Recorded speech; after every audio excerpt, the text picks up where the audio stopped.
আল্লাহ তাআলা যদি দয়া করে আমাদেরকে মাফ না করে, আমাদের বাঁচার কোনো উপায় নাই। আপনি কি ভেবেছেন আপনার নামাজ দিয়ে আপনি জান্নাতে যাবেন? আপনি তাহাজ্জুদ গুজার, সেজদা দিতে দিতে কপালে দাগ ফেলেছেন, এটা আপনারা জান্নাতে নেবে না। আপনি এলাকার সবচেয়ে বড় হাতেম তাই দানশীল, এই দানের ভরসায় বসে আছেন।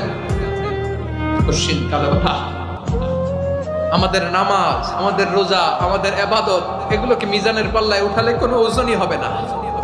তবে আমাদের একটা কৌশল জানা আছে, আমরা আল্লাহর রহমতের ভিখারি।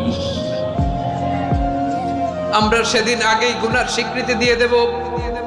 আমরা বলবো, আল্লাহ তুমি প্রশ্ন করার আগে তোমার একটা কথা বলি, আমারে কিছু জিজ্ঞেস করো না, আমি সব করেছি।